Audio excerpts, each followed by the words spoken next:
Bonjour à vous tous. On entame pas mal le dernier blitz, c'est le dernier chapitre. Il devrait se faire en peut-être 3 vidéos à peu près.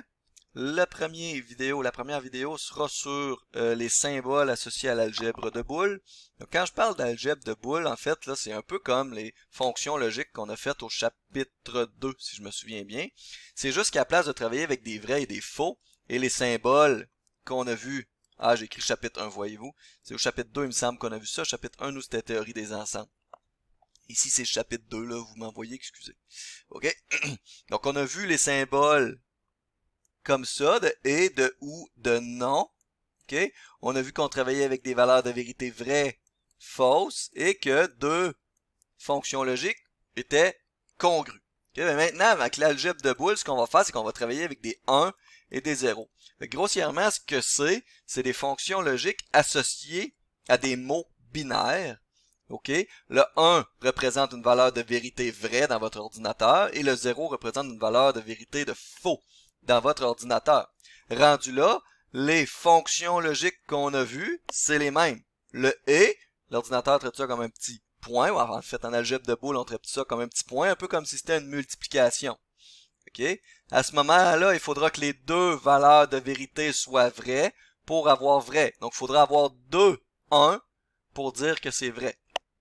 Il faudrait que deux mots qu'on compare aient 1 à une même position pour dire qu'on va mettre un 1.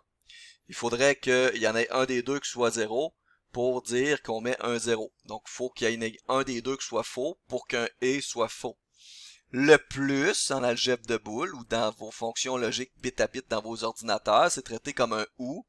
Donc, il faut qu'il y ait au moins un des deux bits qui soit un 1 pour que la fonction ou te retourne un 1. Ici, on a le complément, okay? Donc le non. Donc, si vous avez un 0, vous mettez un 1. Si vous avez un 1, vous mettez un 0. Okay? Donc, si on a vrai, on met faux. Si on a faux, on met vrai. Tout simplement. Et bien, on met un symbole d'égalité en algèbre de Boole. C'est de l'algèbre. Okay? Donc, voilà. Ces symboles-là, vous avez plus ou moins besoin de les apprendre. Ce qui va nous intéresser, nous, c'est les fonctions. Vous pouvez lire ça, là, c'est rien d'autre qu'une introduction. OK? Fonction logique bit à bit. Ce qu'on va faire, c'est qu'on va prendre des mots. Un mot, c'est quoi? C'est une séquence de bits.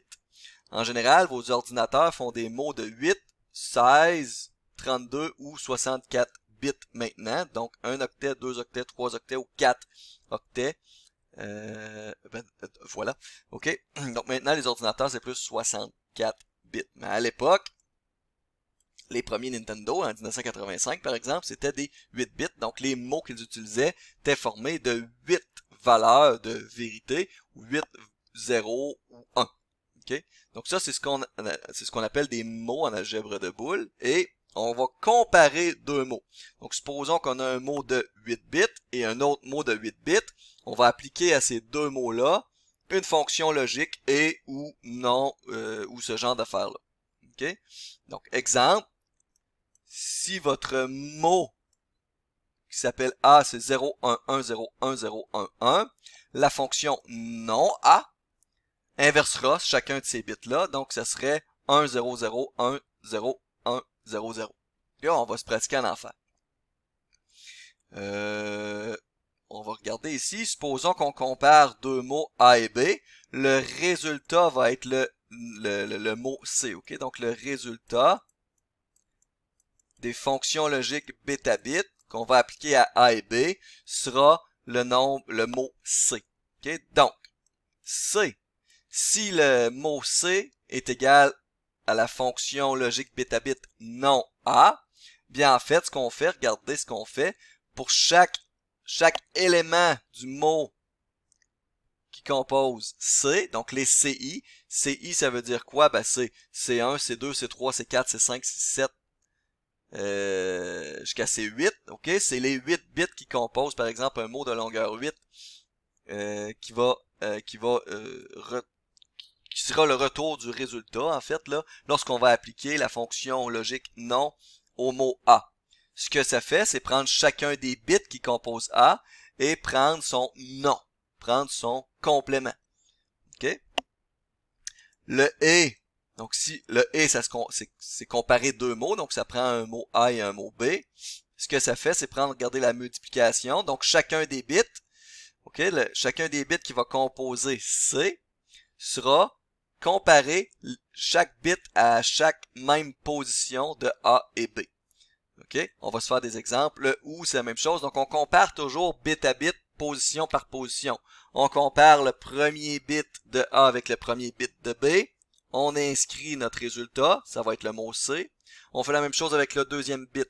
On prend le deuxième bit de A, le deuxième bit de C. On les compare avec la fonction logique qu'on a A, E, OU, non OU, ou X. Ok. Après ça, on écrit le résultat qu'on obtient dans notre mot C, puis etc. jusqu'à ce qu'on fasse toute la longueur du mot. Bien entendu que les deux mots qu'on compare, le A et le B, doivent être de même longueur. Doivent faire voir chacun 8 bits par exemple. Nous, on va se pratiquer avec des 8 bits. OK? Le OUX, ici, peut-être que je porte une attention particulière. J'ai écrit le symbole avec une espèce d'addition à l'intérieur d'un cercle. Il faut voir ça comme le OU exclusif. Donc, c'est soit AI est vrai, soit BI est vrai, mais pas les deux. Okay, un peu comme on avait vu là.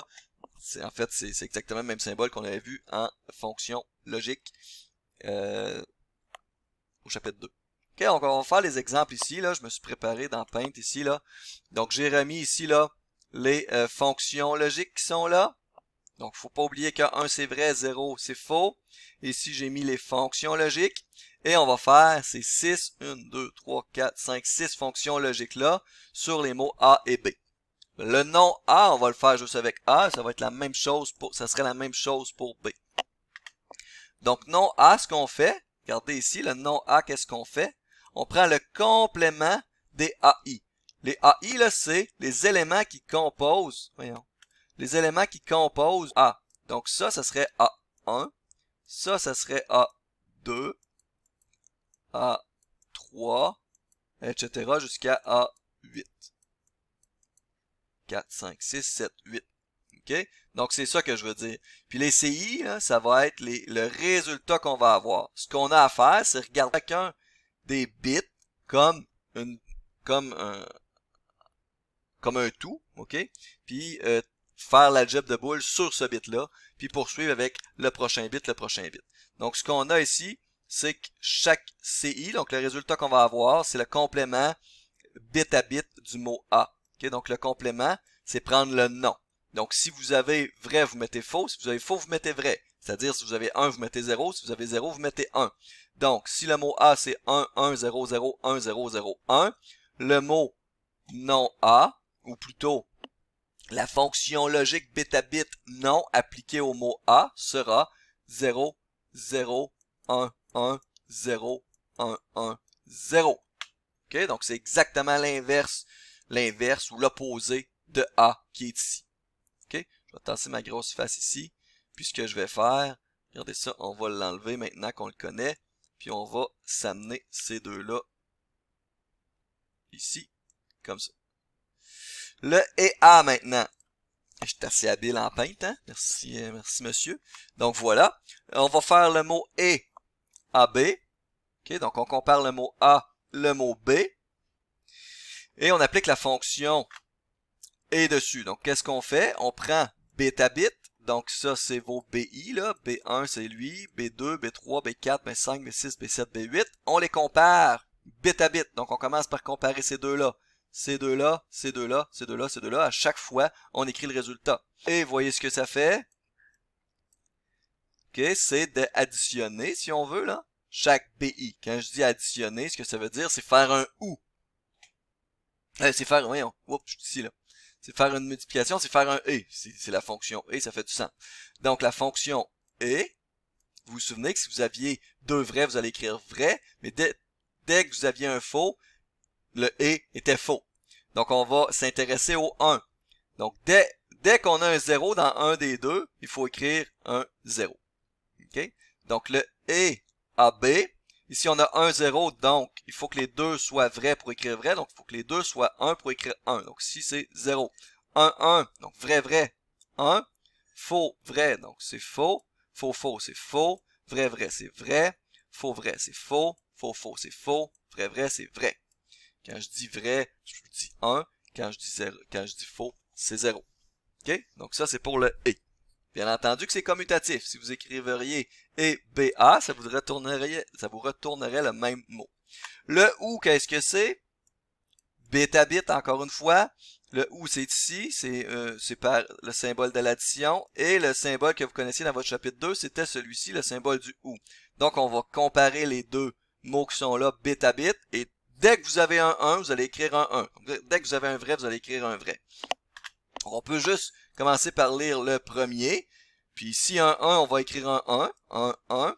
Et quand on arrive sur un 0, ce qu'on fait, c'est qu'on va aller regarder l'autre mot. Si l'autre mot est un 1, on va écrire un 1. Donc, il faut vraiment que les deux, ce soit 0 pour écrire 0. Donc, si c'est un 1, donc un 1, 0, oh, on va aller voir l'autre, 1. On écrit 1, 0, oh, on va aller voir l'autre, 0. Donc, c'est 0, 1, 0, on regarde avec l'autre, c'est 1, 0, 0, et 1, 1. Donc, ça, c'est le... Donc, dès que vous avez un 1, vous mettez un 1. Voilà pour ceux-là. On va les effacer. Le « ou » est fait. On va prendre le nom. Je vais remonter ceux-là un petit peu plus haut. On va mettre ça ici. OK. Le nom est... Le nom est, ce que c'est que vous prenez le mot « et » que vous aviez. Ah, je l'aurais peut-être dû le garder. Et vous allez le complémenter. Donc, vous allez prendre le nom de ça, donc l'inverse de ça. Donc, je vous rappelle, tiens, je vais écrire que c'est nom